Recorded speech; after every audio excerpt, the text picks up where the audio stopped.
ಸನ್ಮಾನ್ಯ ಶ್ರೀ ಮುಖ್ಯಮಂತ್ರಿ ಸಿದ್ದರಾಮಯ್ಯ ಅವರಿಗೆ RSS ಯಾವುದೇ ಒಂದು ಕಾರ್ಯಕ್ರಮ ಮಾಡಬೇಕಾದರೆ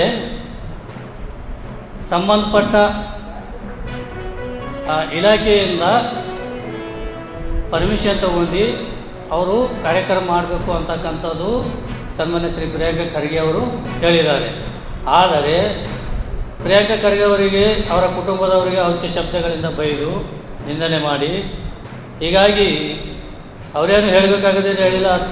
2013ರಲ್ಲಿ ಸನ್ಮಾನ್ಯ ಶ್ರೀ ಜಗದೀಶ್ ಶೆಟ್ಟರ್ ಅವರ ಮುಖ್ಯಮಂತ್ರಿ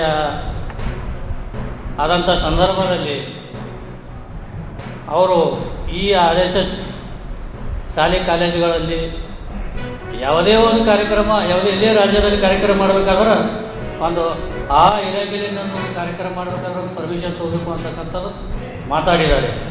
ಆದರೆ ಸಚಿವರೇ ಈ ರೀತಿ ಮಾತಾಡಿದ್ದಾರೆ ಅಂತಕ್ಕಂಥ ಅದೇ ಒಂದು ದೊಡ್ಡ ಒಂದು ಇಶ್ಯೂ ಮಾಡಿಕೊಂಡು ಇವತ್ತು ಸಚಿವರಿಗೆ ಜೀವ ಬೆದರಿಕೆ ಹಾಕೋದಲ್ಲಿ, ಸಚಿವರಿಗೆ ಕುಟುಂಬ ಬಗ್ಗೆ ಔಚ್ಯ ಶಬ್ದ ಬೈಯೋದರಲ್ಲಿ ಈ ರೀತಿ ಕರ್ನಾಟಕ ದಲಿತ ಜನಜಾಗೃತಿ ವೇದಿಕೆ ರಾಜ್ಯ ಸಮಿತಿ ಹಾಗೂ ಜಿಲ್ಲಾ ಸಮಿತಿಯನ್ನು ಉಗ್ರವಾಗಿ ಖಂಡಿಸುತ್ತದೆ.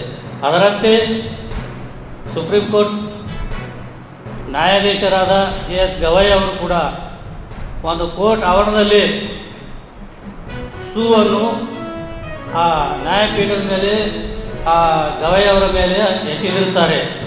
ಅದನ್ನು ಇವರ ಮನಸ್ಸು ಯಾವ ರೀತಿ ಇದೆ ಅಂತಕ್ಕಂಥದ್ದು ಸ್ಪಷ್ಟವಾಗಿ ಕಂಡು ಬಂದಿರುತ್ತದೆ. ಅದರಂತೆ ಈಗಾಗಲೇ ಮಧ್ಯಪ್ರದೇಶದ ಹೈಕೋರ್ಟ್ನಲ್ಲಿ ಡಾಕ್ಟರ್ ಬಾಬಾ ಸಾಹೇಬ್ ಅಂಬೇಡ್ಕರ್ ಅವರ ಮೂರ್ತಿಯನ್ನು ಅಲ್ಲಿ ಅಳವಡಿಸ್ಬೇಕಂತ ಸಿಗತ್ತಳ್ಳಿ ನಮ್ಮ ಮನೆ ಅಖಿಲ್ ಪಾಷಾ ಜಾಗೀರ್ದಾರ್ ನಮ್ಮ ಮನೆಗೆ ತಿಂಗಳು ಜೀರೋ ಕೊಟ್ಟು ಹೋಗ್ಯಾರ ಅವರು. ಈಗ 10 ತಿಂಗಳು ನಿಂತ ಹಿಂದೆ ಬಿಲ್ ಅವು ನನ್ನ ಬಲ್ಲಿ. ಈಗ ಒಮ್ಮೆಲಿಗೆ 42,000 ರೂಪಾಯಿ ಹಾಕೋಗ್ಯಾರ.